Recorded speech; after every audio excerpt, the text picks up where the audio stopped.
Bonsoir à tous. Et ce soir, nous allons donc étudier ensemble un passage qui pose question, qui interroge, qui surprend, qui reste mystérieux, bref, la lutte de Jacob contre l'ange et son changement de nom, pas à l'ange, mais à Jacob. Jacob a changé de nom et est devenu Israël. Donc, nous allons lire le texte. Genèse, chapitre 32, des versets 24 à 28. Or, Jacob demeura seul, et un homme lutta avec lui jusqu'au lever de l'aurore. Et quand cet homme vit qu'il ne pouvait le vaincre, il toucha l'emboîture de sa hanche, et l'emboîture de la hanche de Jacob fut démise pendant qu'il luttait avec lui.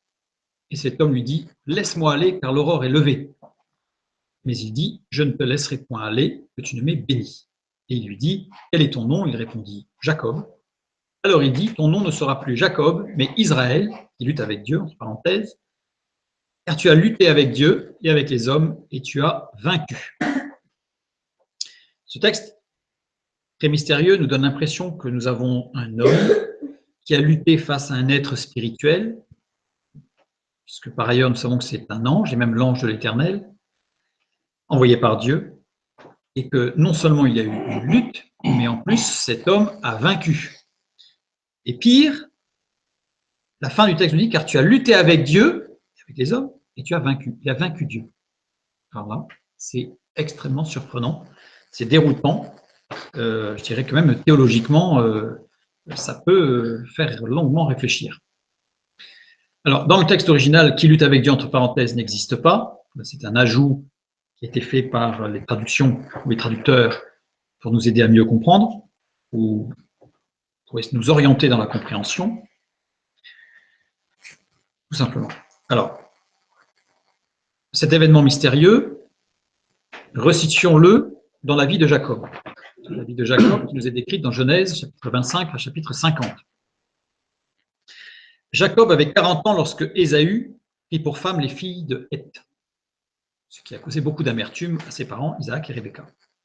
Jacob quitta la maison paternelle à l'âge de 75 ans. Alors, il fut témoin pendant 35 ans de l'amertume d'esprit de ses parents vis-à-vis d'Ésaü, puisque, comme on l'a vu, ils étaient amers vis-à-vis des filles qu'Ésaü avait mariées, des filles de Heth. Et Jacob a tremblé pendant un certain nombre d'années sous la menace de la vengeance d'Ésaü. On ne sait pas quand il y a eu l'histoire en fait du plat de lentilles, etc. Mais ce que nous savons, c'est que Ésaü, très en colère, cherchait à se venger vis-à-vis de Jacob, parce qu'il avait promis de le tuer. Et donc Jacob vivait dans la crainte permanente d'être tué par Ésaü. Alors, le texte biblique nous permet de comprendre que Ésaü attendait la mort de son père pour se venger, donc pour tuer Jacob, et que c'est Rebecca qui, pensant que Isaac allait mourir, parce qu'il était mal en point, a dit à Jacob, il vaut mieux que tu partes, parce que comme je le dis avec sourire, ça sent le roussi, hein, par rapport au plan d'Antilles, au roux, ça sent le roussi pour toi. Donc Jacob a fui, et il est retourné dans la famille de sa mère, chez Laban. À l'âge de 83 ans, Jacob se marie. Je veux dire, il était temps. Hein. À l'âge de 83 ans, Jacob se marie avec Léa et Rachel. Donc les deux femmes, on connaît l'histoire. Il y a eu 7 ans entre. Oui, enfin, il y avait 83 ans quand il s'est marié à Léa, et il y en avait 90 quand il s'est marié avec Rachel. En fait, non, pas vraiment. Parce que si on prend le texte biblique, je reprends. Il s'est marié avec Léa. 2 jours après, il s'est marié avec Rachel, mais il a travaillé pendant 7 ans pour Rachel. Voilà. Donc, dans les deux cas, il s'est marié à 83 ans. Voilà. Oui. Et elle n'avait pas le même âge que lui, puisque si on prend les généalogies, si on prend toutes les généalogies données par la Bible avec le un tel, il avait un fils à tel âge, etc., etc., et puis les concordances, parce qu'un tel a vécu en même temps qu'un tel, parce qu'ils se sont parlé, enfin bref, on arrive par recoupement à savoir que Léa et Rachel avaient entre 30 et 40 ans. Ce qui explique, en grande partie, la raison pour laquelle Rachel était stérile. Elle était déjà âgée et a priori ménopausée. Voilà. Donc, Et Léa, en fait, pourquoi? Parce que d'habitude, les femmes se mariaient très jeunes, à l'âge de quinzaine d'années. Et là, elles avaient plus de 30 ans. C'était une honte, parce que Léa, l'aînée, avait un problème aux yeux. Elle était fragile des yeux, qui nous dit le texte biblique, donc elle avait un problème. Il la rendait laide, ce qui fait qu'elle n'avait pas pu se marier, personne n'avait voulu se marier avec elle, ce qui était une honte dans la famille, donc une charge. Et donc, c'est pour ça que Laban a profité de l'ivresse de Jacob pour placer sa fille aînée, sachant que Jacob, très attaché à Rachel, serait resté pour avoir Rachel, celle qu'il aimait. D'où tous les problèmes que ça engendrait ensuite dans la famille. Voilà, ça c'est la vie de Jacob. En tout cas, Jacob s'est marié à l'âge de 83 ans avec ses deux épouses, ses deux femmes. Il quitte le service de Laban et rentre au pays de Canaan à l'âge de 96 ans, puisqu'il a travaillé pour Laban un certain nombre d'années. Joseph, âgé de 17 ans, donc Joseph, l'un des fils de Jacob, âgé de 17 ans environ, fut vendu par ses frères dans la 107e année de Jacob. Il avait 107 ans. Jacob ayant eu 12 fils et une fille, 13 enfants. Fille d'Ina. À l'âge de 120 ans, le patriarche ensevelit son père Isaac, voilà, qui lui-même était âgé de 180 années. Jacob vécut encore 10 ans au pays de Canaan, c'est ce que nous dit le texte biblique. Il descendit en Égypte ensuite à l'âge de 130 ans et il y mourut à l'âge de 147 ans. Une vie bien remplie. Et notre épisode, l'épisode de la lutte avec l'ange de l'Éternel, eh bien, se situe quand il rentre, c'est-à-dire à l'âge de 96 ans. Donc l'iconographie classique de voir un Jacob extrêmement puissant, néo-musculaire, avec des muscles saillants, un homme entre 20 et 30 ans, puissamment armé, néo-musculaire, eh bien, est largement surfaite puisqu'il avait 96 ans, Jacob. Voilà. Par ailleurs, Jacob n'était pas un homme guerrier, courageux, tel que l'iconographie le montre, puisque l'iconographie montre qu'il se jette sur l'homme, donc c'est lui qui agresse l'homme, alors qu'à l'âge de 96 ans, d'abord, ça aurait été difficile, et deuxièmement, on voit que toute sa vie, Jacob a été peureux et a fui. Il a eu peur d'Ésaü et il a fui Ésaü. Il a eu peur de Laban et il s'est échappé de nuit pour éviter de l'affronter. Donc Jacob est un rusé, peureux, qui ne va pas affronter un couard. Je ne parle pas d'Israël, je parle de Jacob. Voilà. Et pourtant, il nous a dit que c'est un homme de foi. Mais c'est Israël qui est un homme de foi, pas Jacob. On va voir pourquoi. Donc voilà, donc on resitue un petit peu notre épisode là, dans la vie de Jacob. Genèse chapitre 32, verset 24, le tout début, nous avons lu le texte. Or, Jacob demeura seul. Alors là, on a l'impression qu'il a fait traverser tout le monde le gué de Jabbok, c'est sa femme, enfant, etc. Et puis il est resté tout seul parce que là, il se dit un peu nostalgique peut-être du pays, il observait les étoiles, je ne sais. Et le texte, il demeura seul, vaïvater, est employé que 3 fois dans la parole de Dieu. Les 2 autres textes, Genèse 40, 22, quand il nous est dit que les frères de Joseph dirent à Joseph qu'il n'avait pas encore reconnu en tant que vizir d'Égypte, nous avons un vieux père et un jeune frère, enfant de sa vieillesse. Cet enfant avait un frère qui est mort et qui était de la même mère, qui elle-même est déjà morte, était morte. Il reste seul et son père l'aime. Il reste seul, c'est-à-dire que là, on a une description d'un jeune homme qui avait perdu sa famille. Il n'avait plus de famille. Il était seul, en grande souffrance. Et dans Juge, chapitre 9, verset 5, il vint dans la maison de son père à Ophra et il tua ses frères. Il a tué ses frères, fils de Jéroubal étant le 2e nom de Gédéon, 70 hommes. Il a massacré 70 hommes sur une même pierre. Il n'échappa que Jotan, le plus jeune fils de Jérubal, car il s'était caché. Et donc il n'échappa que, en fait, il resta seul, à nouveau, parce que tous ses frères ont été massacrés. Et donc il est resté seul parce que toute sa famille n'était plus. Donc l'emploi de ce verbe pour Jacob ici désigne un Jacob profondément seul, qui souffre d'une très grande solitude.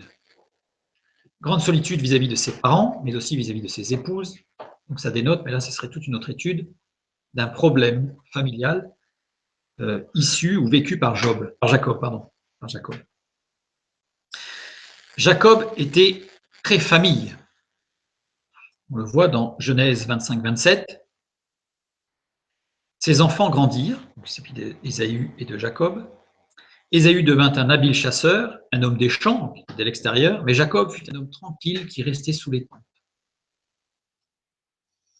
Hébreux 11-9, nous lisons. C'est par la foi qu'il, alors c'est Abraham, vint s'établir dans la terre promise comme dans une terre étrangère, habitant sous des tentes, ainsi qu'Isaac et Jacob, les co-héritiers de la même promesse, habitant sous les tentes. Abraham est décédé la 15e année de Jacob. Jacob avait 15 ans quand Abraham est décédé. Les premières années de sa vie, Jacob vécut en étranger dans un monde où il ne cherche pas une cité permanente, car il s'attache à la promesse de Dieu et à son héritage. En fait, il est passionné par ce que les anciens, les patriarches, peuvent raconter. Il reste dans les tentes pour écouter, pour être enseigné. Alors qu'Ésaü, lui, c'est la campagne dehors, la chasse. Donc, Jacob est déjà intéressé par les choses spirituelles, jeune, puisqu'il reste dans les tentes pour écouter. Pour écouter Abraham, mais pas uniquement, on va le voir. Sem est décédé la 58e année de Jacob. Mais il migra vers l'Est, Extrême-Orient, bien avant la naissance de Jacob. C'est-à-dire que Jacob n'a pas connu Sem, même si Sem était encore vivant. Alors pareil, on ne va pas l'étudier. J'en ai déjà parlé dans l'étude sur la Chine pour montrer que Sem, en fait, a immigré tout à l'Extrême-Orient et qu'en fait, c'est lui qui est à l'origine de la société asiatique, enfin, des Asiatiques. Par contre, Hébert est décédé la 79e année de Jacob. Hébert, père des Hébreux. Hébert qui a bien connu Sem, par contre, etc. Donc ça veut dire qu'il avait des patriarches dans les temples et qu'il écoutait parler ces hommes qui avaient une grande connaissance de ce que Dieu avait fait, et de ce que Dieu avait promis. Donc Jacob s'imprégnait de la parole de Dieu dans une grande partie de sa vie, au début. Jacob était un homme peu courageux, c'est ce que nous avons dit tout à l'heure. Jacob a fui devant son frère, bien qu'il soit détenteur de la promesse de Dieu. Donc, il y avait la promesse de Dieu quand même, Jacob. Et pourtant, il a eu peur, il a fui. Dieu lui parla à Bethel. Vision de l'échelle, la fameuse échelle jusqu'au ciel avec les anges qui montaient et descendaient. Genèse 28, 13 et 14. Je suis l'Éternel, le Dieu d'Abraham, ton père, et le Dieu d'Isaac. La terre sur laquelle tu es couché, je te la donnerai, et à ta descendance, à ta semence. Et ta semence sera comme la poussière de la terre, et tu l'épandras à l'Occident, et à l'Orient, et au Nord, et au Midi. Et toutes les familles de la terre seront bénies en toi, en ta semence. Dans nos Bibles, souvent c'est traduit, le mot que j'ai mis en semence, c'est traduit par postérité. Or, ce n'est pas le même mot. Ici, il s'agit bien du mot semence. C'est-à-dire tout ce qui va être issu de ta semence masculine. Ça a de l'importance. On va le voir tout à l'heure. Alors, Dieu dit, je suis l'Éternel, le Dieu d'Abraham, ton père, et le Dieu d'Isaac. Là, il y a un rappel à Jacob de tout ce que tu as entendu, parce qu'Abraham, il t'a raconté des choses extraordinaires sur moi. Donc, quand Dieu lui dit, je suis le Dieu de ton grand-père, Abraham, ça rappelle dans Jacob tout ce qu'il a entendu au préalable. Ce n'est pas anodin, cette expression. Ensuite, Jacob a fui devant son beau-frère Laban, préférant partir de nuit pour ne pas l'affronter. Et Dieu lui parla à Bethel. Donc, il lui a parlé à Bethel quand il est parti vers Laban, et il revient, et il passe par Bethel à nouveau, et Dieu lui parle à nouveau. Combat contre l'ange de l'Éternel. C'est notre texte. Pardon? Laban, c'est le frère de Rebecca. Donc, c'est son beau-père. Là, c'est son... Non, attendez, voilà. Son oncle, voilà, son oncle, il y a une erreur, oui, c'est son oncle. Ah, c'est son beau-père, puisque oui, c'est son oncle et son beau-père, puisque c'était le père de ses épouses. Donc, c'est son beau-père. Hein. Une erreur ici. Merci de rectifier. Donc, Dieu lui parle à Bethel en partant, en lui faisant une promesse quand même extraordinaire, où il dit, je te rappelle tout ce que tu as entendu, c'est moi, et je te fais la promesse que cette terre-là, tu l'auras, alors qu'il est en train de fuir. Et il revient, et Dieu lui parle à nouveau. Genèse 32, 28, et il lui dit « Ton nom ne sera plus Jacob, mais tu seras appelé Israël, car tu as lutté avec Dieu et avec des hommes, et tu as été vainqueur. » Là, c'est notre fameuse phrase qui pose de grandes questions. Allons un peu plus loin, maintenant que nous avons le contexte un petit peu de tout ça. Or, Jacob demeura seul, on a compris ce que ça veut dire, et un homme lutta avec lui jusqu'au lever de l'aurore, voyant qu'il ne pouvait le vaincre, qu'il ne réussit pas. Jacob est vainqueur. Cet homme le frappa à l'emboîture de la hanche. Je dirais que c'est un peu traître, comme il ne peut pas l'avoir, il lui met un coup mal placé, et l'emboîture de la hanche de Jacob se démit pendant qu'il luttait avec lui. Un homme lutta. Ce verbe, lutter, est abak. Abak, il n'est employé que 2 fois dans la parole de Dieu. La deuxième fois, c'est le verset qui suit. Donc ça veut dire que abak ne concerne que Jacob avec l'ange de l'Éternel. Aucun autre homme n'a lutté de cette manière-là. Donc c'est une lutte un peu particulière. Alors, on peut le lire de 2 façons, ce abak. Soit la première lettre Aleph, puis les 2 dernières Beit Kof, soit les 2 premières lettres Aleph Beit plus Kof. 2 manières de le lire. Première lettre ici, si je prends la première lecture, première lettre c'est Dieu, Aleph. Les 2 dernières lettres désignent un récipient vide inhabité. Un récipient vide, quelque chose de vide. Dieu vient remplir le vide se trouvant en Jacob. Première signification possible de cette lecture. Or, Jacob demeura seul. Donc, ça veut dire qu'on peut là comprendre que Jacob éprouve un vide énorme en lui. Dieu vient pour combler ce vide. Première lecture. Deuxième lecture, nous prenons les 2 premières lettres. Alors, pourquoi est-ce que je découpe le mot comme ça? Parce qu'il faut savoir que dans le texte original biblique, du Tanakh, de l'Ancien Testament, il n'y avait pas d'espace entre les mots. Toutes les lettres se suivaient. Les espaces ont été placés par la suite pour une facilité de lecture, parce qu'à l'époque, les scribes, les lecteurs de la parole, la connaissaient par cœur. Des fois, nous, on a du mal à retenir le psaume 23. Eux, ils connaissaient la parole de Dieu entièrement par cœur, y compris le Lévitique et le livre des Chroniques. C'est 2 exemples que j'ai pris tout à fait au hasard, bien sûr. Donc, ici, si je découpe les mots, les 2 premières lettres de la deuxième lecture, les bêtes désignent le désir d'avoir du fruit. D'où le mot ab, qui est la racine de abba, père, puisque le père, c'est celui qui désire avoir du fruit, c'est-à-dire un enfant. D'où ce sens restreint de ab, abba, père, c'est cette racine aleph beit qui veut dire avoir le désir d'avoir du fruit. Et l'autre lettre désigne un outil tranchant pour couper et séparer. Lecture, Dieu veut que Jacob lui abandonne sa propre ambition. Dieu veut que Jacob abandonne le désir de se faire un nom, le désir d'être quelqu'un, le désir de faire quelque chose d'important. Il veut que Jacob le lui abandonne. Et c'est ça la lutte qui va s'exercer entre Jacob et l'ange de l'Éternel. Il va y avoir ce combat où Dieu vient pour dire à Jacob, maintenant il faut que tu abandonnes tes prérogatives humaines pour prendre mon plan. Et ça ne se passe pas bien. Ça ne se passe pas bien. Surtout que, si on lit bien la composition du mot, on voit que c'est justement l'ambition de Jacob qui l'amène à éprouver un vide. Ça, on le reconnaît aujourd'hui dans beaucoup de choses. Quand vous avez des gens dont l'objectif était de gagner beaucoup d'argent, un jour, quand ils arrivent, pour ceux qui arrivent à gagner beaucoup d'argent, et en fait, ils se rendent compte que ça a créé un vide. Ceux qui voulaient avoir une grande maison, ils ont une grande maison, mais une fois qu'ils l'ont, et alors? Eh bien, à l'issue de cela, il y a un vide. Donc, toute ambition, aussi grande soit-elle, quand on y arrive, on se rend compte qu'au bout, il y a un vide. Il y a un vide. Et Jacob connaît ce vide. Il voulait avoir beaucoup de cheptel, il a beaucoup de cheptel quand il rentre de Laban.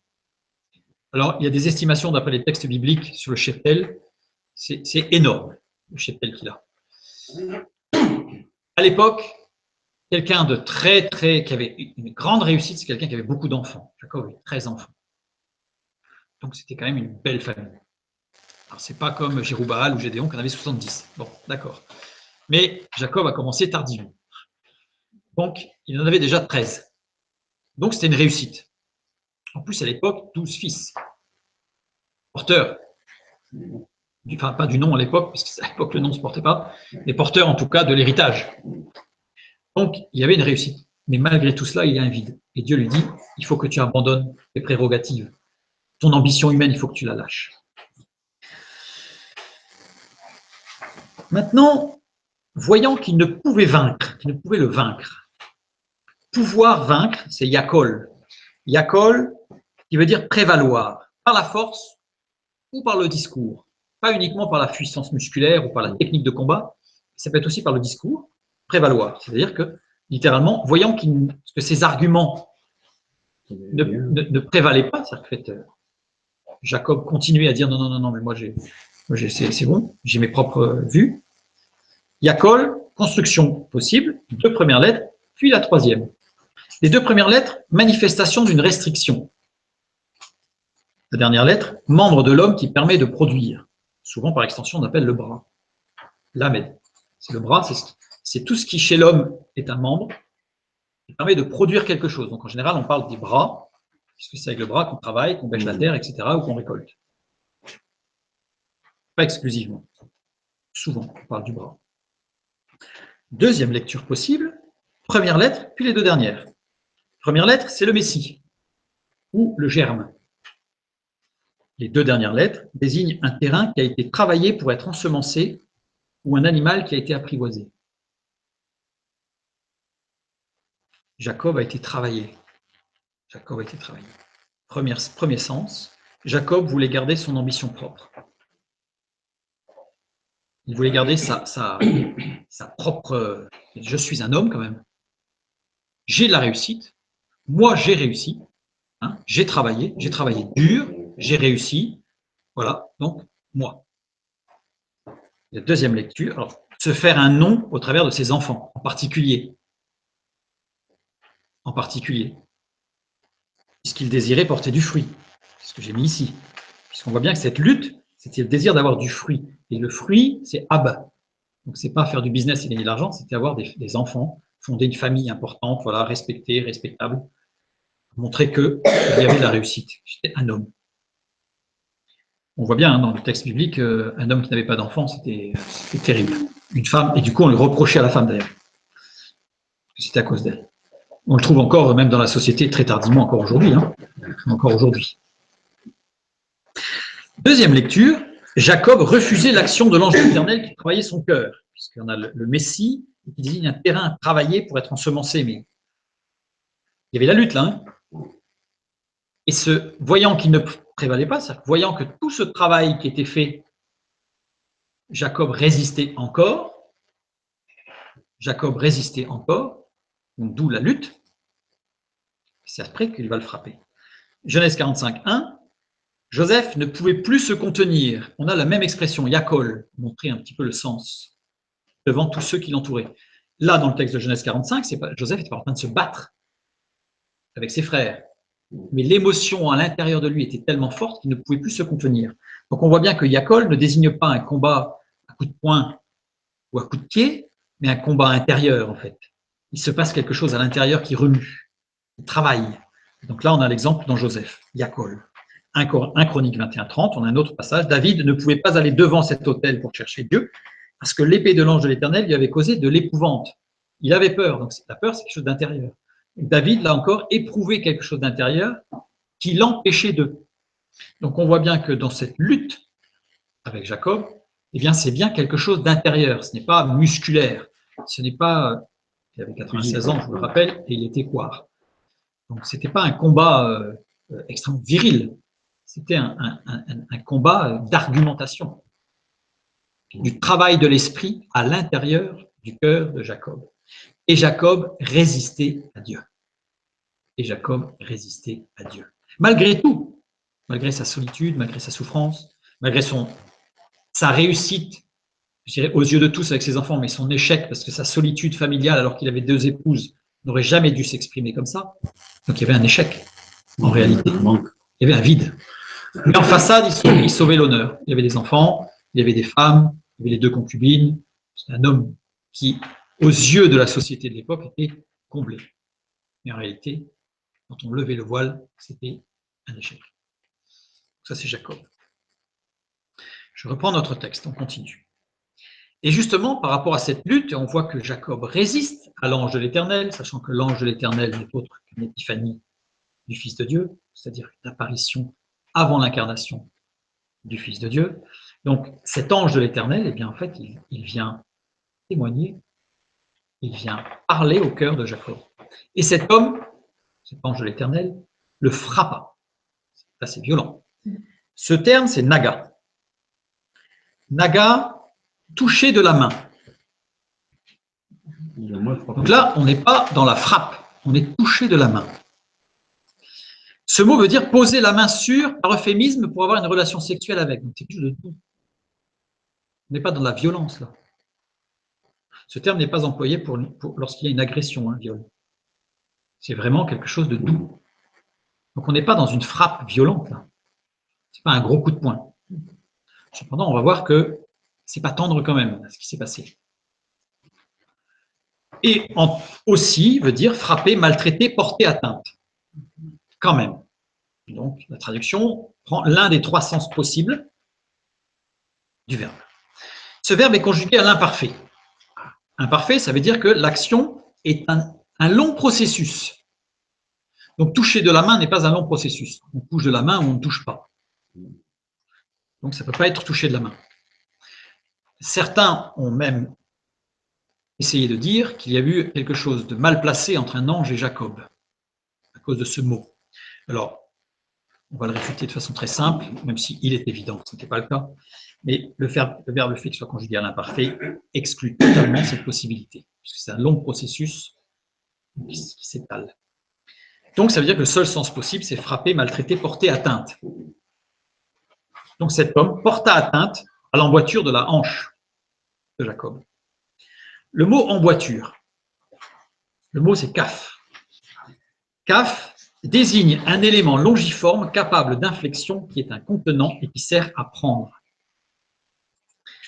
Et la hanche, yarek, désigne l'appareil génital de l'homme. C'est un euphémisme. En fait, l'ange de l'Éternel a porté atteinte aux membres virils de Jacob. Alors, cette lecture, qui est quand même assez particulière, existe chez les rabbins depuis très, très, très, très longtemps. Rashi, qui est un rabbin du IXe siècle, traduisit l'expression. Alors, Rashi, c'est un rabbin français, donc il l'a traduit en latin. Traduisit l'expression par déplacer les testicules. Donc, on voit que vous avez bien compris le sens du texte. Namanide a traduit par arracher les testicules. Et la Vulgate, en latin, a traduit ce terme par membre viril, frapper le membre viril de Jacob. Donc notre traduction, en fait, est très édulcorée, puisque nous sommes, mais c'est pas, en fait, nous sommes dans une culture latine, donc il faut savoir que dans notre culture, tout ce qui touche aux appareils génitaux ou à la sexualité reste très, très vaporeux. C'est notre culture. Notre culture, c'est différent. Donc d'ailleurs, on a certains textes, même de rabbins français, par exemple Namanide, qui était beaucoup plus violent dans arracher les testicules, est d'origine espagnole. Quand on voit dans Cantique des Cantiques où ils emploient des termes. Dans le Cantique des Cantiques, c'est un livre qui était interdit à la lecture à tout homme qui n'avait pas atteint l'âge de 30 ans. Hein, parce que ça parle de la sexualité et ça parle de résolution de problèmes sur la sexualité dans le couple, etc. Ah oui, mais c'est très très précis. Et encore, c'est beaucoup plus précis que ça, mais c'est pas la peine d'aller plus loin. C'était même pas forcément, comme tu disais, même dans le Cantique des Cantiques, c'était peut-être pas. Ah non, il y a d'autres termes. Il y a d'autres termes. C'est ça, ouais. Donc, ici, l'ange a porté atteinte aux membres virils de Jacob. Alors, Rashi, exégète rabbinique français, je dis 9e siècle, c'est 11e siècle, l'une des principales autorités rabbiniques du Moyen-Âge qui compte parmi les figures les plus influentes du judaïsme.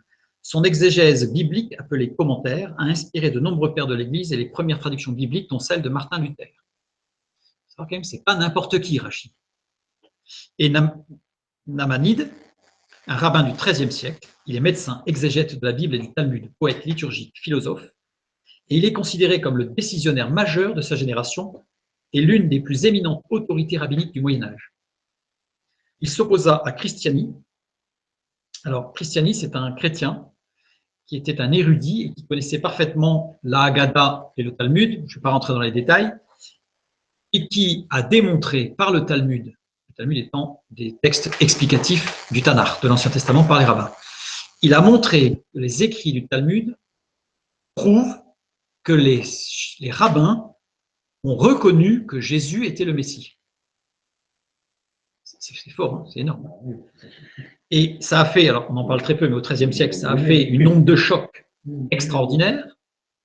Et c'est Namanide qui a été appelé à la rescousse et qui a accepté un débat de 5 jours avec Christiani devant les autorités judaïques et chrétiennes de l'époque. Et pendant 5 jours, ils ont débattu sur les textes. Et au bout de 5 jours, Namanide a utilisé un argument pour contrer Christiani qui était le Talmud et la Haggadah ne sont pas des textes inspirés, donc on ne peut pas s'appuyer sur ces textes-là pour démontrer ce que vous dites. Parce qu'il n'a pas réussi à contrecarrer Christiani. Ça veut dire qu'en fait, il a pris un faux fuyant, puisque Christiani a démontré que les rabbins du début de l'ère chrétienne ont reconnu que Jésus était le Messie. C'est fondamental. Et c'est Namanide. Voilà. Alors Namanide, par la suite, a été convaincu par l'Inquisition de blasphème parce qu'il fallait faire taire cet homme.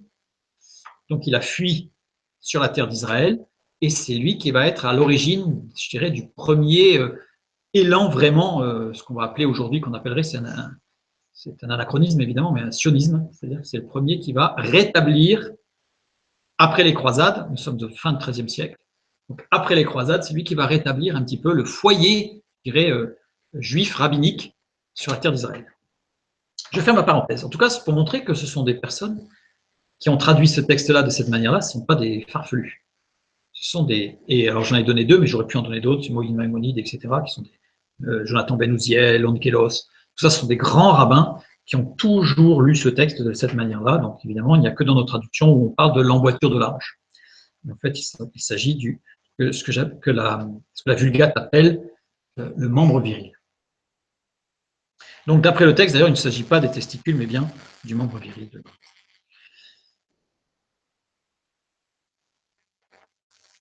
Il se démit. Donc, l'emboîture de la hanche, on a la même expression, hein, kaf-yarek. Voilà. Et donc, vateka. Vateka, il se démit. 3 occurrences. On le retrouve ce mot que 3 fois dans la parole de Dieu. On le retrouve dans Ézéchiel 23, 17. Et les enfants de Babylone se rendirent auprès d'elle pour partager le lit des amours, et ils la souillèrent par leur prostitution, elle s'est souillée avec eux, puis son cœur s'est détaché d'eux. C'est un verbe qui nous parle de quelque chose qui se détache, qui se sépare. Ézéchiel 23, 18, le verset suivant, donc c'est dans le même texte en fait, hein. Elle a mis à nu son impudicité, elle a découvert sa nudité et mon cœur s'est détaché d'elle comme mon cœur s'était détaché de sa sœur. Donc on parle de quelque chose qui s'est coupé. La racine du vateka, c'est-à-dire la fin du mot sans le vav, est employée une fois dans Jérémie 6, 8. Reçois instruction, Jérusalem, de peur que je ne m'éloigne de toi. On a compris le sens. Alors, sans rentrer dans les détails, puisque je n'ai pas aucun intérêt pour notre étude de ce soir, en fait, il a eu une coupure, une entaille profonde qui l'a rendu stérile. Donc sa virilité, il n'a eu plus. Voilà. C'est pour ça qu'il n'a plus eu d'enfant par la suite. À partir de ce moment-là, il n'a plus d'enfant. Jacob avait demandé à Dieu d'être l'héritier des promesses. On le voit dans Genèse 28, 20 et 21. Jacob, à Bethel, la première fois, a dit oui, je veux tes promesses, je veux les prendre. Donc il a voulu être le serviteur de Dieu. Il s'est dit là, je prends la promesse, donc je sers. Il le dit d'ailleurs dans Genèse 28, 20 et 21, il dit je te servirai, je serai ton serviteur. Mais il refuse de tout remettre à Dieu, ce que nous avons vu tout à l'heure. Donc il accepte les promesses, l'héritage, mais il ne veut pas s'engager. C'est même pas sous réserve, c'est qu'il veut garder une partie pour lui, sa virilité, ce qui fait sa fortune, sa force sociale. Dieu répond à la prière de son serviteur et il enlève ce qui l'entrave. Il lui enlève ce qui entrave, ce qui bloque la réponse à sa propre prière à Jacob. Donc Dieu là ne fait pas violence à Jacob en disant tu veux pas te plier, ben moi je vais te faire plier. Je dis tu as fait une prière qui était vraie et sincère. Aujourd'hui, c'est ça te bloque. Alors, je réponds à ta prière, je débloque. Pourquoi? Pour devenir son Père céleste. Ab. Si la finalité c'était ça, pourquoi est-ce qu'il a combattu toute la nuit? Parce que d'abord, pourquoi il a combattu toute la nuit pour arriver à ça? C'est tout simplement qu'il a toujours laissé la possibilité à Jacob d'accepter. Quand nous prions, Seigneur, je veux te servir, Seigneur mon Dieu, prends ma vie, Seigneur, voilà, on est motivé, on est à fond là. C'est une prière que Dieu enregistre, surtout si elle est sincère et honnête. Après, on va passer par la sanctification, l'édification, Dieu va nous apprendre des choses, et puis il peut arriver à un moment donné où il y a des choses que l'on refuse. Et Dieu répond à notre prière qui était sincère. Évidemment, si elle n'est pas sincère, là, Dieu nous reprendra sur ce sujet. Mais à partir du moment où la prière est sincère, Dieu va répondre et dire, ok, on avance, on avance, on avance. Et à un moment donné, on bloque. Alors, il peut nous faire perdre certaines choses auxquelles nous tenons particulièrement, mais qui entravent notre marche avec Dieu, dans notre prière de le suivre. Si à un moment donné, on dit à Dieu, non, moi je ne veux plus te suivre, je fais demi-tour, Dieu respectera, il ne fait pas de nous des robots. Mais si on fait une prière, je me rappelle ce témoignage, une petite parenthèse de cet homme d'affaires chrétien, qui avait tout remis entre les mains de Dieu. Son affaire était florissante, il gagnait énormément d'argent, donc, mais ça ne lui montait pas du tout à la tête. Et un jour, en moins d'une semaine, il a tout perdu. Tout perdu. Fortune colossale, il a tout perdu. Et il a crié à Dieu, il a dit, mais pourquoi? Et Dieu lui a dit, parce que tu étais en train de perdre ta vision de départ à cause de l'argent. Et dès qu'il a compris ça, il s'est replacé dans la présence de Dieu et ses affaires sont reparties. C'est arrivé 2 fois dans sa vie. Son témoignage, la deuxième fois, il a très très vite compris, il n'est pas allé jusqu'à la fin, jusqu'à la limite de la banqueroute, il a tout de suite compris, il a tout remis entre les mains de Dieu en disant, voilà, c'était en train de m'éloigner de toi. Donc parfois il y a des choses qui nous arrivent dans notre vie, on ne comprend pas, on dit mais Seigneur, pourtant moi j'aimais cette personne, ou j'aimais ce travail, ou j'aimais ceci, j'aimais cela, j'avais travaillé dur, j'ai fait ma maison, j'avais une belle maison, je voulais te servir avec ma maison. Et Dieu savait que cette maison ou cette personne ou ce travail entravait notre marche avec Dieu. Alors, il a répondu à notre prière et il a enlevé l'entrave. Après, c'est à nous d'accepter la souveraineté de Dieu. D'accepter le fait que Dieu soit notre maître ou pas. Donc, du coup, eh bien, là, Jacob a plié, je dirais, on va le voir, et à ce moment-là, Jacob change de nom et Dieu lui dit, tu ne seras plus Jacob, tu seras Israël.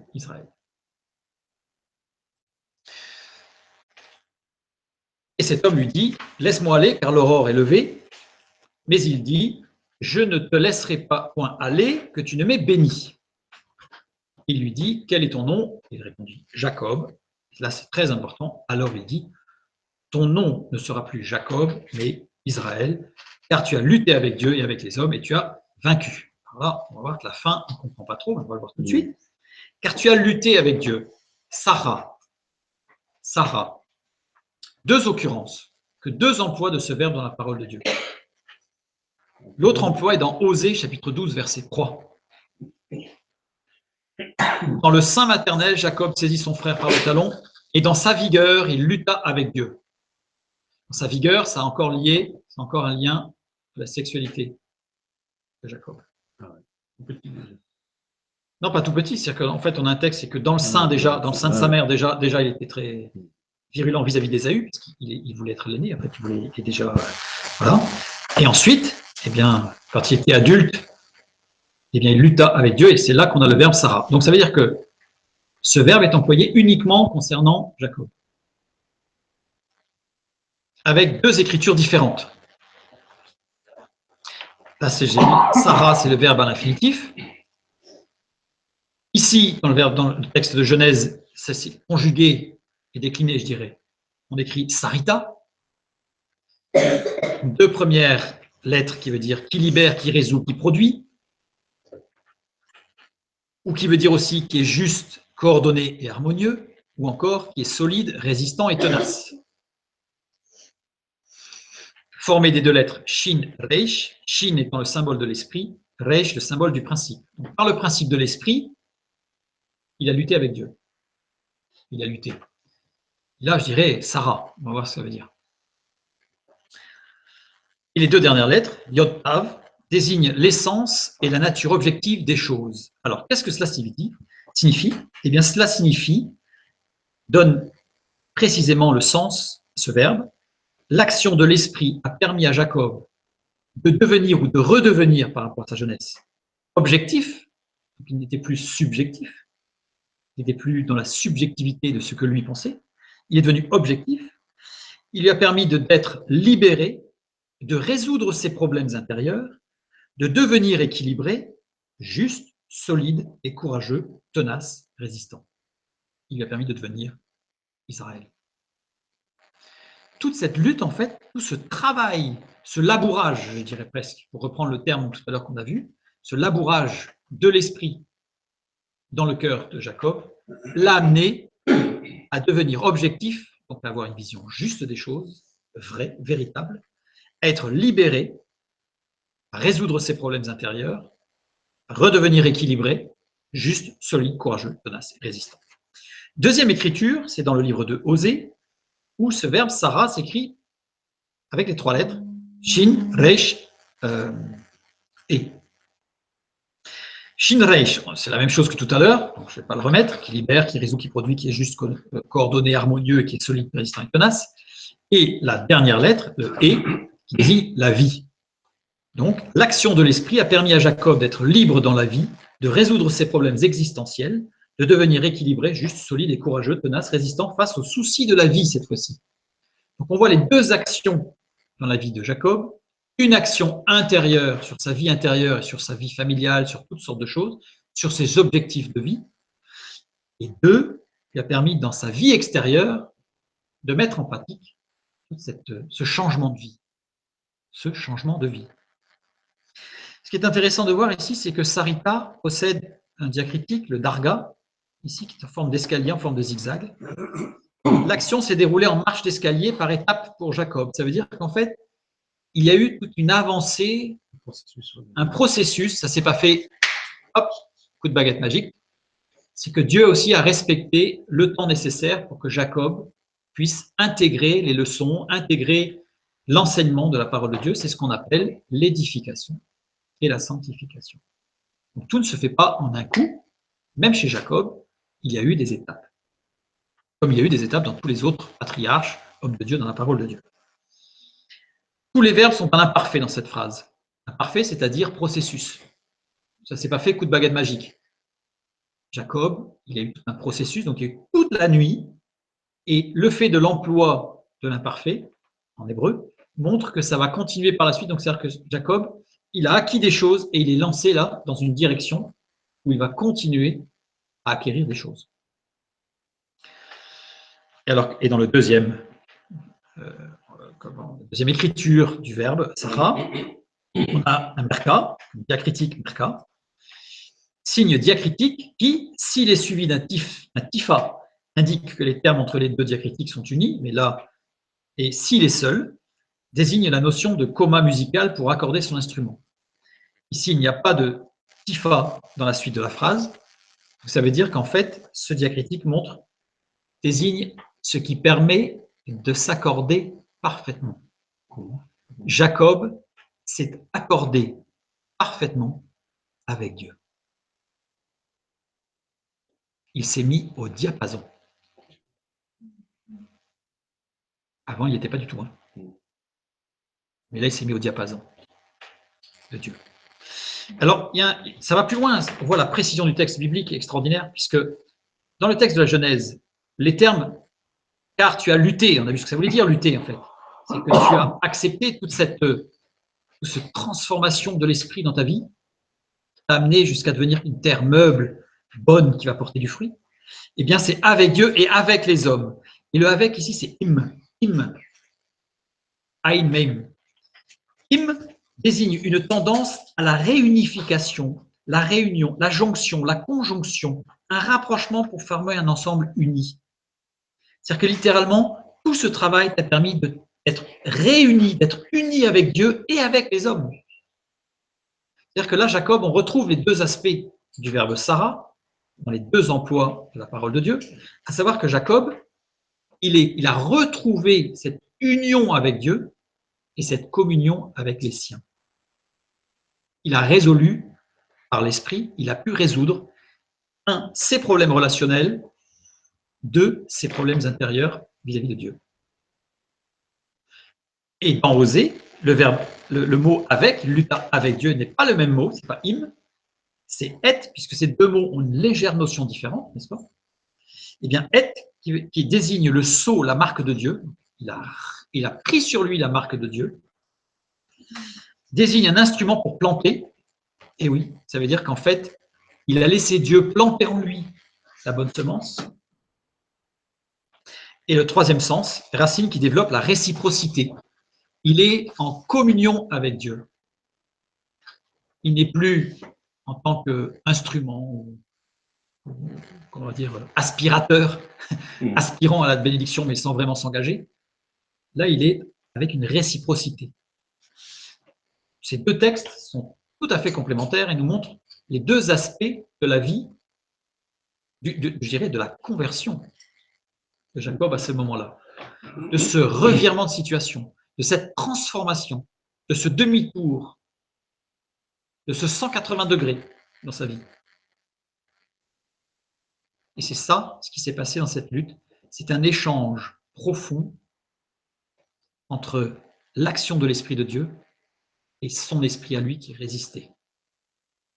Et Dieu a répondu à sa prière pour retirer ce qui l'empêchait de saisir pleinement la grâce de Dieu.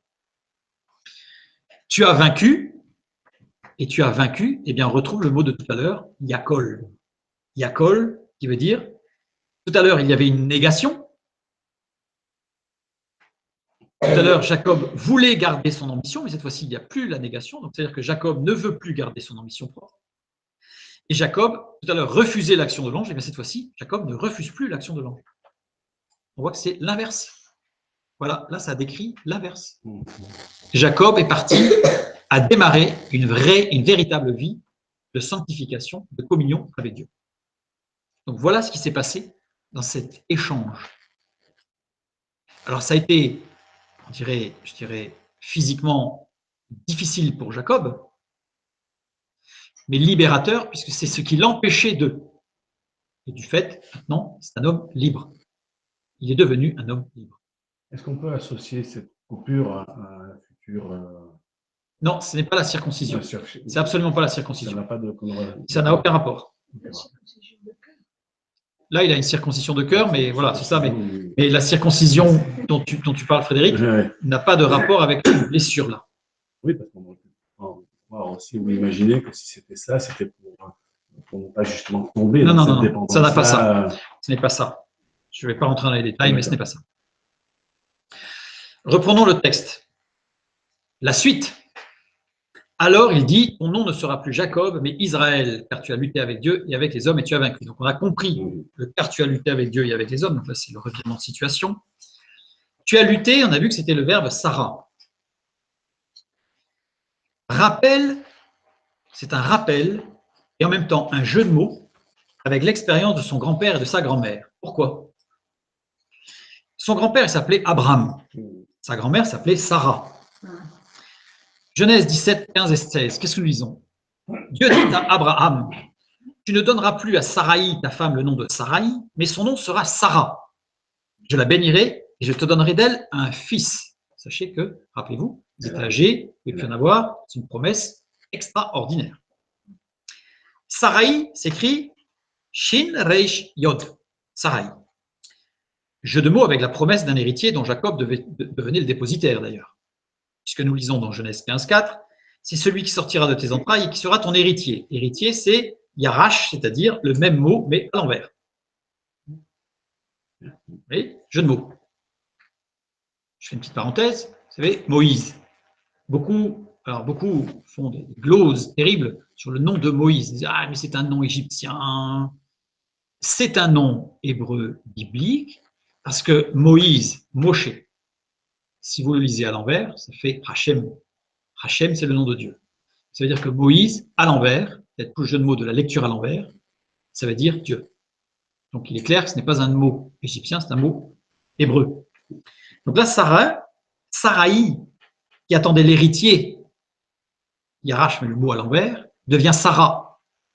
Sarah avec un H, enfin avec un E, la lettre E, mais en français on va dire un H.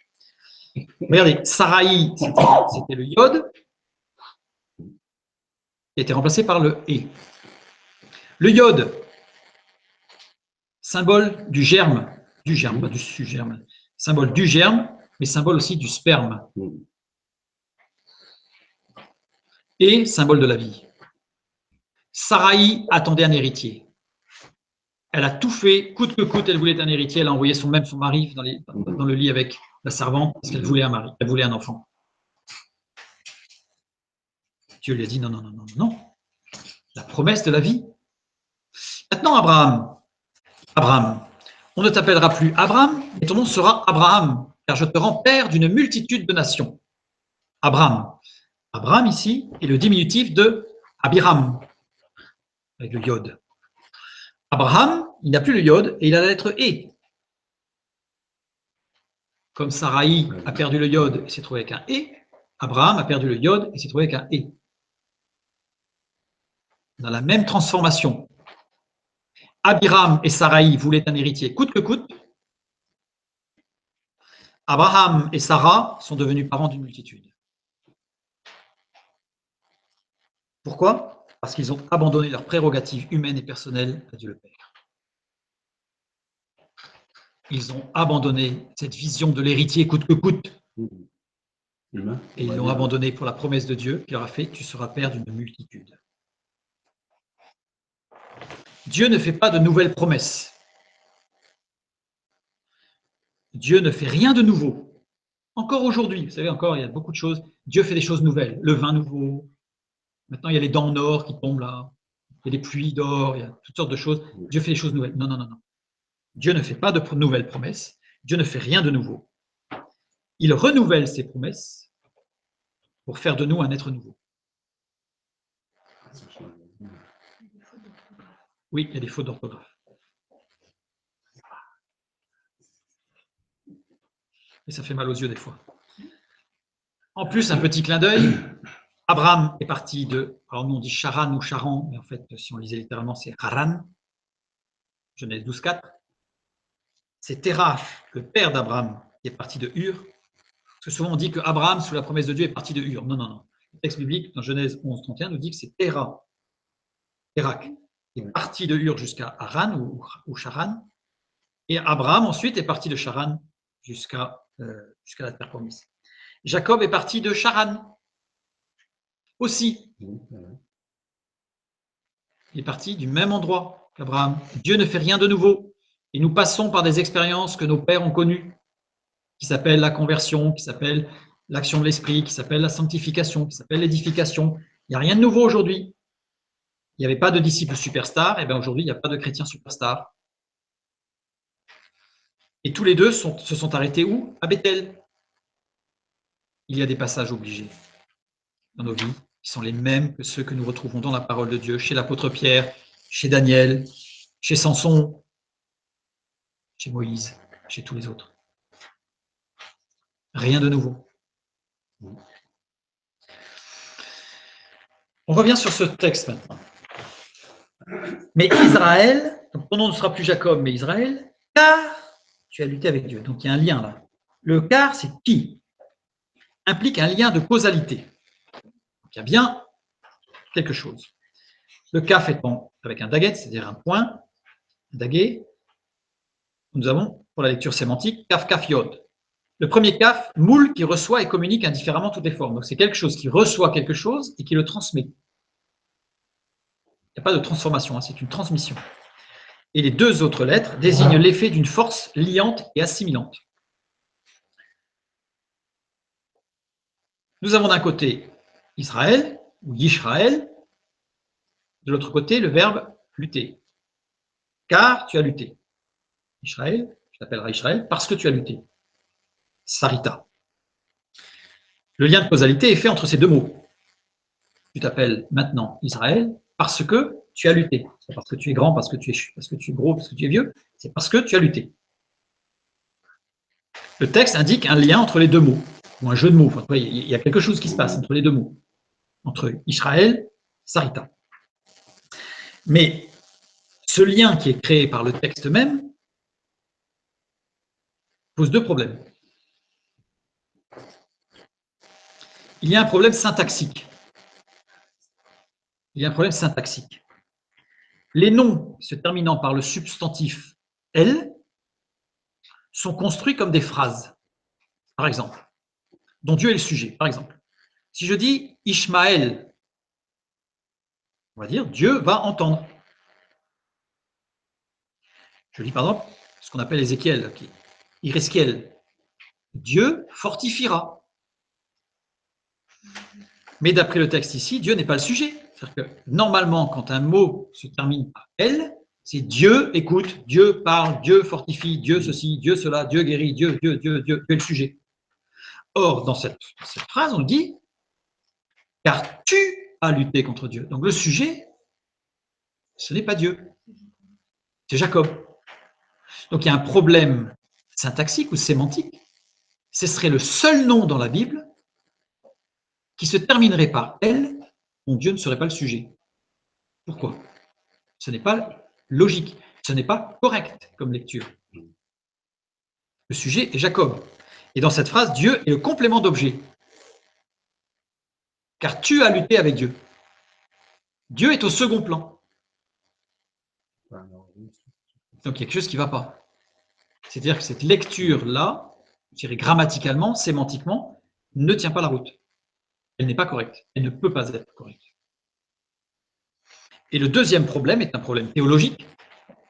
Un homme a pu lutter, résister, ralentir l'action de Dieu à la limite, fut-elle au travers de l'ange de l'Éternel. Il y a une sorte de pouvoir d'humain sur le divin. Quand on lit ça, on a l'impression que l'homme a un pouvoir, c'est-à-dire qu'il a ralenti l'action de Dieu, voire il l'a contré, il l'a bloqué, enfin, quelque chose qui théologiquement ne va pas. Il va à l'encontre de la souveraineté de Dieu, évidemment. Le nom d'Israël viendrait-il marquer le pouvoir de l'humain sur le divin? Si je le lis comme ça, tu t'appelles Israël parce que tu as lutté contre Dieu ou avec Dieu, enfin, tu as résisté à Dieu. Israël porte un nom qui se termine par elle, dont Dieu ne serait pas le sujet.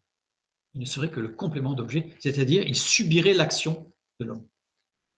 On voit bien que sémantiquement, ça ne colle pas. Ça fait des années, pendant des années, personnellement, quand je lisais cette phrase, ça me choquait parce que Ismaël, Ézéchiel, Abigaël, enfin, tous ceux qui finissent par elle, c'est Dieu était le sujet, sauf Israël. Donc, j'avais, même quand je ne connaissais pas l'hébreu, je me disais, il y a un problème. Il y a un problème. Il y a un seul mot là, tout d'un coup, il est à l'envers des autres.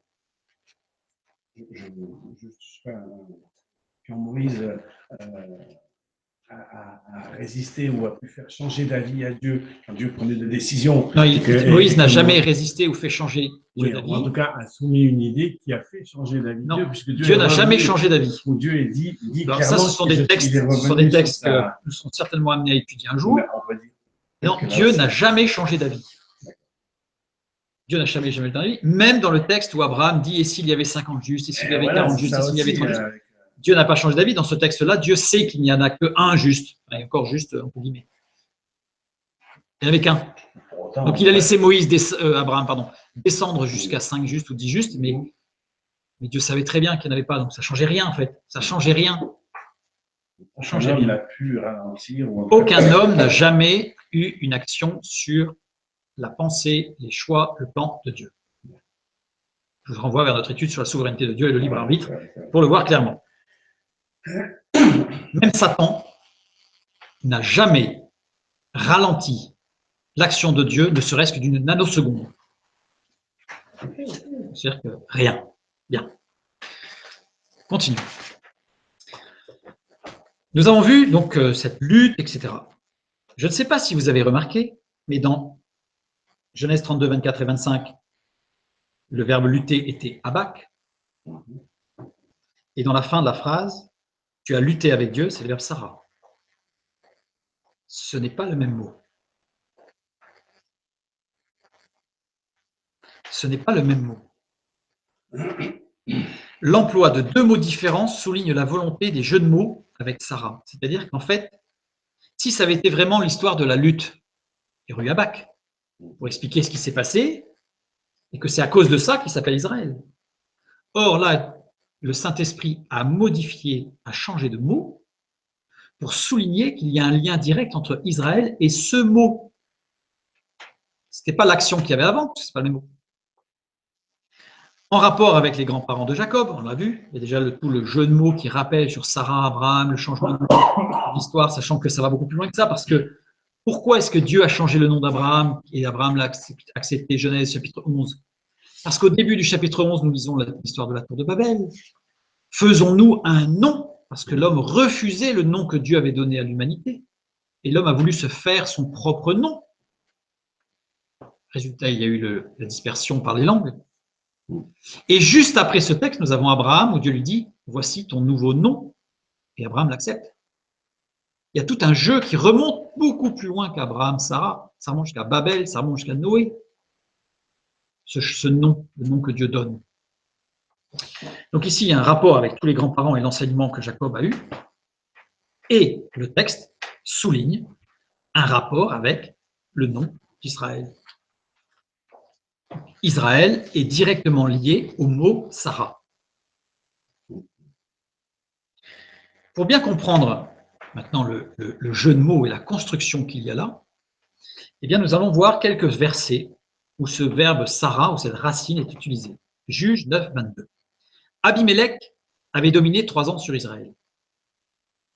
Avait dominé Vayassar. Je mets en rouge la racine qui nous intéresse, Shin Reish. Sarah. 2 premières lettres de Sarah, la racine. Nous avons vu tout à l'heure que ces 2 lettres voulaient dire qui libère, qui résout, qui produit, qui est juste, coordonné, harmonieux, qui est solide, résistant et tenace. Racine utilisée pour désigner un gouvernement libéral, facile, indulgent, producteur au dedans, puissant, robuste, redoutable, dominateur au dehors, qui étend son empire et en le dirigeant d'après des lois justes, lumineuses, modelées sur les lois immuables de l'ordre et de l'harmonie universelle. C'est quelque chose d'extraordinaire. Grosso modo, c'est formidable. Mais là, ça pose une question. On applique ce mot à Abimelech. Abimelech. Donc ça choque. Ça choque. Surtout quand on lit la suite, les versets 23 et 24. Alors Dieu envoya un mauvais esprit entre Abimelech et les habitants de Sichem, et les habitants de Sichem furent infidèles à Abimelech, afin que la violence commise sur les 70 fils de Jéroubal reçût son châtiment, et que leur sang retombât sur Abimelech, c'est lui qui devait subir, leurs frères, c'est lui qui les avait tués, et sur les habitants de Sichem, qu'il avait aidé à tuer ses frères. Donc on voit que là, c'est un homme abominable, auquel on attribue cette racine extraordinaire d'un règne formidable. Alors évidemment, c'est très surprenant, mais les 2 premières lettres, onomatopée désignant le dédain, le dégoût, la répugnance. Donc Abimelech était l'inverse de ce que nous avons de cette racine. On a les 2 premières lettres qui décrivent quelque chose d'abominable. Donc l'inverse. Là, on comprend bien le texte. Dans Isaïe 32, 1, alors le roi régna selon la justice et les princes gouverneront avec droiture. Gouverneront Yassourou. Yassourou, on retrouve cette racine. Le yod qui représente le Messie.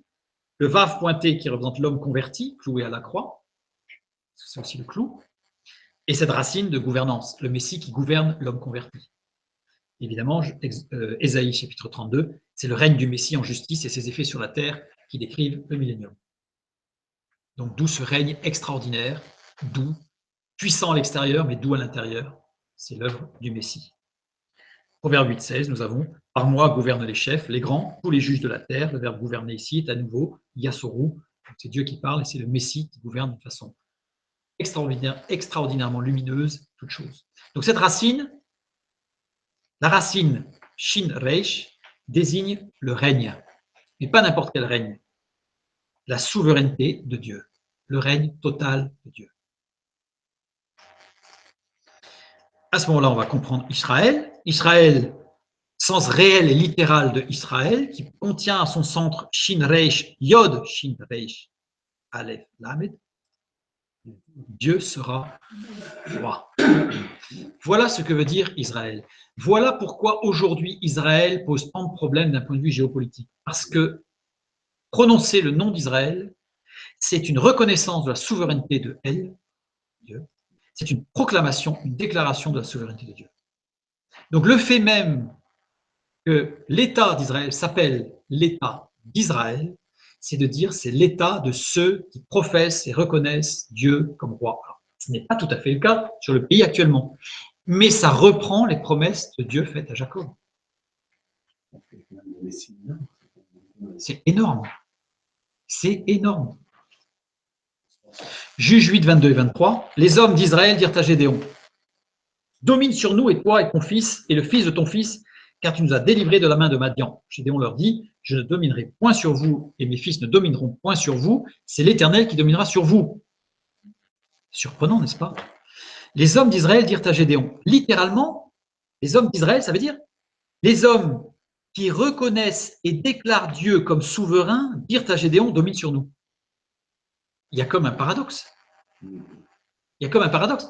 Ils se prénomment, nous sommes des hommes d'Israël, donc nous sommes de ceux qui proclament que Dieu est roi, mais viens régner sur nous. Raison pour laquelle Gédéon répond, il les remet en place, il leur dit, c'est l'Éternel qui dominera sur vous. Parce que vous êtes le peuple d'Israël. Seul Dieu doit régner sur vous.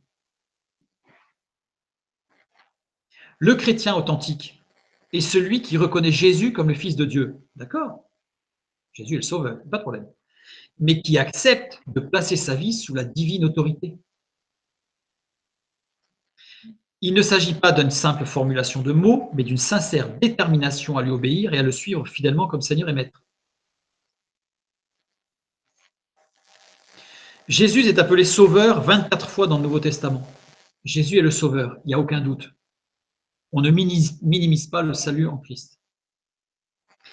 Mais Jésus est appelé Seigneur 433 fois dans le Nouveau Testament. Jésus, Seigneur, est l'élément essentiel dans la prédication des apôtres de Christ. Évidemment que Jésus est le Sauveur, il n'y a aucun problème. Mais je crois que l'on peut mettre en doute le salut d'une personne qui ne veut pas obéir à Dieu. On ne peut pas dissocier Jésus et son œuvre. Jésus-Christ, le Sauveur, mais son œuvre, c'est sa seigneurie. 1 Samuel 8,5. Un autre texte, ils lui dirent, ça c'est le peuple qui va voir Samuel, voici tu es vieux et tes fils ne marchent point sur tes traces. Maintenant, établis sur nous un roi pour nous juger comme il y en a chez toutes les nations. Que va répondre Samuel? L'Éternel dit à Samuel, enfin plutôt Dieu, mais après Samuel au peuple, écoute la voix du peuple dans tout ce qu'il te dira, car ce n'est pas toi qui le rejette, c'est moi qui le rejette afin que je ne règne plus sur eux. Il est douteux qu'un homme venant à Christ pour être sauvé puisse l'être vraiment s'il n'a pas l'intention de lui obéir. Parce que ne pas obéir volontairement est un rejet de la seigneurie du Fils de Dieu. J'insiste sur le volontairement, parce que nous sommes tous dans une phase comme Jacob de sanctification, donc on apprend petit à petit. Donc ce n'est pas parce qu'il y a un défaut dans la vie de mon frère qu'il n'est pas sauvé, mais si, et ça c'est lui, mon frère ou ma sœur devant Dieu qui va le gérer, La parole de Dieu nous dit pas elle nous dit de juger de toute chose, mais pas des autres, pas de tout humain. D'accord ? Donc on ne juge pas son frère, mais on juge de toute chose, des actions. Et si on voit un frère qui, dans sa vie, manifeste de toute évidence quelque chose qu'il n'a pas remis entre les mains de Dieu, on va prier pour lui. Mais si maintenant, moi, dans ma vie, Dieu me demande de lâcher quelque chose, de lui remettre quelque chose, et je refuse de lui remettre, ça veut dire, le texte biblique est clair, ça veut dire que je rejette Dieu comme roi. Et si je rejette Dieu comme roi, ça veut dire que je rejette l'œuvre de Jésus-Christ, sa seigneurie. Obéir, c'est recevoir l'héritage promis. Désobéir, c'est rejeter Dieu. Volontairement, sciemment, consciemment. J'insiste. Obéir est forcément conscient. Je mets en place ma volonté pour obéir, même si je ne comprends pas, mais j'obéis. Mais si je refuse d'obéir, là, c'est un autre problème. Genèse 17,5, on ne t'appellera plus Abraham, mais ton nom sera Abraham, car je te rends père d'une multitude de nations. Obéir, c'est recevoir l'héritage. Cette promesse reprend Genèse chapitre 13, verset 16. Je rendrai ta postérité comme la poussière de la terre, en sorte que si quelqu'un peut compter la poussière de la terre, ta postérité aussi sera comptée. On va tout étudier, on va voir. Genèse 28, 17 pour Jacob. Ta postérité sera comme la poussière de la terre, tu t'étendras à l'Occident et à l'Orient, au septentrion et au midi, et toutes les familles de la terre seront bénies en toi et en ta postérité. C'est une reprise de l'héritage. Dieu ne fait rien de nouveau. Hein. Il renouvelle toute chose, mais il ne fait rien de nouveau. Donc Jacob reçoit la suite de la promesse faite à Abraham. Ta postérité sera comme la poussière. Pendant longtemps, c'est un texte qui me perturbait parce que la poussière, il y en a quand même beaucoup. Et je me disais quand même si on pense que depuis l'histoire de l'humanité, il y a eu beaucoup de descendants à Jacob, si je compte le nombre de grains de poussière sur l'humanité, ça fait quand même beaucoup. Regardons un petit peu comme la poussière, K, comme dans, c'est le même, K est utilisé ici, ce comme-là est utilisé 4 fois dans la parole de Dieu, donc, et en particulier les 2 fois où il y a les promesses faites à Abraham et à Jacob. Et K signifie tout ce qui coïncide à un point de l'espace ou du temps, aucune notion de quantité. Résultat, ça veut dire que ici, comme la poussière de la terre, c'est-à-dire ta postérité sera partout et en tout temps, comme la poussière est partout et en tout temps. Donc, je ne sais pas si vous faites régulièrement le ménage chez vous, mais je peux vous assurer que si vous y attaquez régulièrement, vous allez voir que la poussière, elle est partout et tout le temps. Vous avez fait le ménage une semaine, la semaine d'après, vous revenez, et la poussière, elle est revenue. Donc, ça veut dire que cette phrase-là nous dit qu'il n'y a pas un seul endroit où Dieu ne bénira pas suite à cette promesse de Dieu. Ni dans l'espace, sur la terre, tout entière, jusqu'aux extrémités de la terre, ni dans le temps, c'est-à-dire pour toute l'histoire. Donc ce n'est pas une quantité d'hommes et de femmes qui sont nés, c'est une dispersion, c'est que cette bénédiction s'enveloppe partout.